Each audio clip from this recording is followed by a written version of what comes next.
Bom dia. Bom dia porque eu acordo e vou ler o jornal. Estou assim também porque ao mesmo tempo estou cozinhando aqui em casa. Na maioria das vezes sou eu que vou para a cozinha, cozinhar para Mel e para mim e para Danila.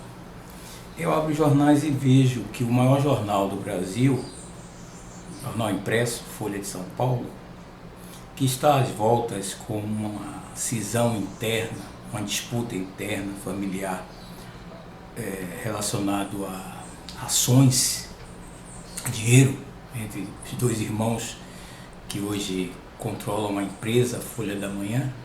O jornal Folha de São Paulo iniciou esta semana aquilo que eles chamam a campanha pelos direitos, já uma campanha em defesa da democracia. A ideia geral, de acordo com esse movimento, é que neste momento a democracia no Brasil está ameaçada pelos arroubos do chefe do executivo, do poder executivo, Jair Bolsonaro. Vale a pena essa discussão para nós que viemos de baixo. Muitos de nós continuam embaixo, nas classes miseráveis, discutir qual o sentido de democracia que temos aqui em nosso país. Esse legado, esse valor chamado valor ocidental. Eu reflito sobre isso há muito tempo. Está aqui meu livro, meu primeiro livro, Cala a Boca, Calabar, a luta política dos favelados. Essa luta política na década de 80 ganhou bastante repercussão aqui em Salvador, na Bahia e até nacionalmente. O Calabar se tornou referência de luta autogestionária. Nós fizemos uma organização criando escolas comunitárias, criando rádio comunitária, jornal comunitário, horta comunitária, creche comunitária, enfim, programa de apoio ao emprego e renda da população do Calabar. Isso sem interferência de partidos políticos, aliás, sendo combatidos por partidos políticos no momento dos estertores da ditadura militar. Então nós tínhamos que dar combate também aos abusos, né, da força da ditadura militar que estava em seus estertores. E desde aquele tempo, veja o primeiro livro, nós pensávamos um método de ação. Quer dizer, primeiro você observar a realidade, por que nós estamos nessa situação, tanto na ditadura quanto nessa situação de favelado, miserável, sem direito a nada, a não ser a violência do Estado, que chega com toda a força. Então você olhar essa situação, você planejar a ação, você agir, e depois da ação você refletir sobre a ação. Então este livro é uma contribuição a esse processo, a esse método.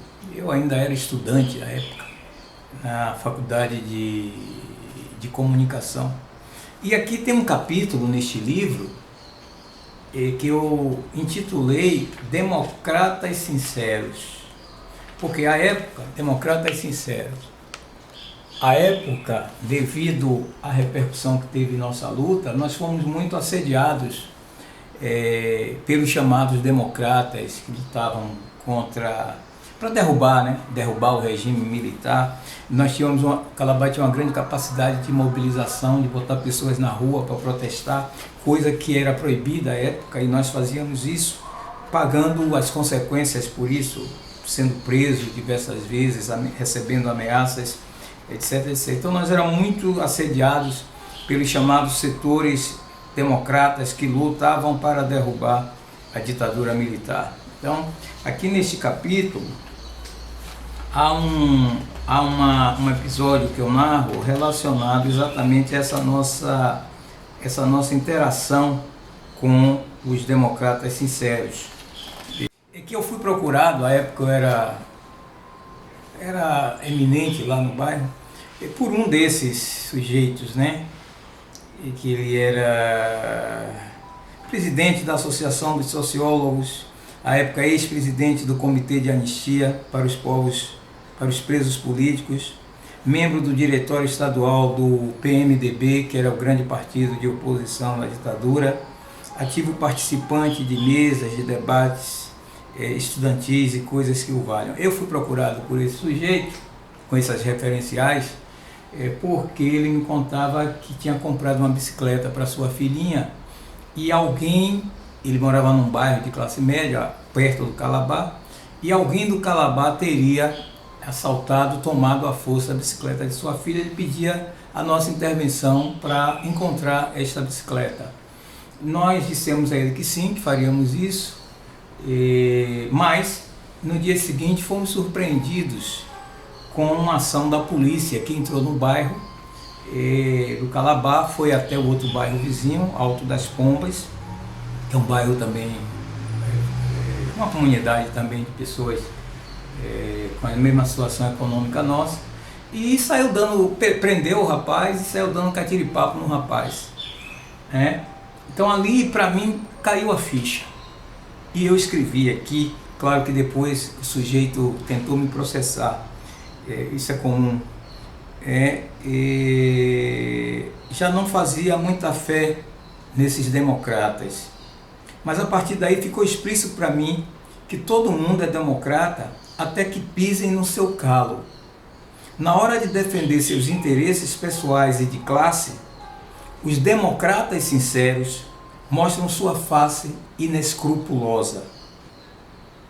Nesse instante, faltam-lhe pudor e vergonha na cara. Eu escrevi isso ainda na minha adolescência, neste livro, que foi talvez o primeiro livro escrito por um favelado, de autoria de um favelado, publicado em 1984 por uma editora nacional e de circulação nacional.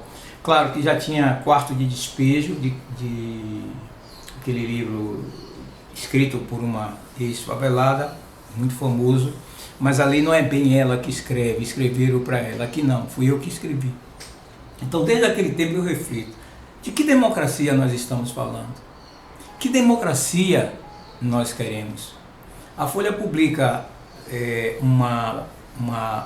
o que eles chamam de pesquisa, mas não é bem pesquisa, é um survey, é uma sondagem, porque eles pegam telefonam para, sei lá, 1000 pessoas no Brasil inteiro, e aí chamam isso de pesquisa, não é bem pesquisa.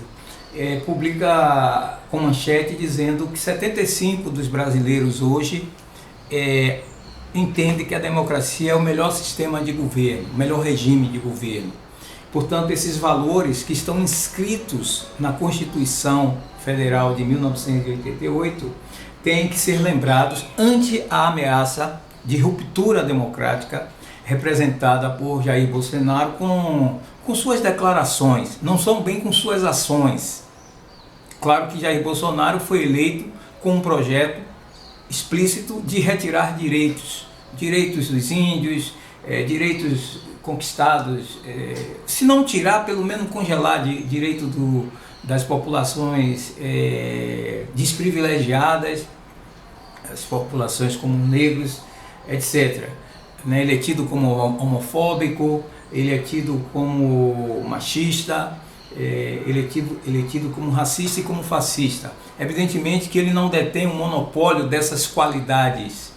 Você encontra isso também em setores de esquerda, e a minha convivência política há muito tempo, minha prática, a minha convivência com esses setores demonstram que eles são mais hipócritas ainda, porque eles são tudo isso: racistas, machistas, homofóbicos, misóginos, fascistas, mas se apropriam do discurso supostamente de democrata, para aparentar uma superioridade moral sobre outros setores.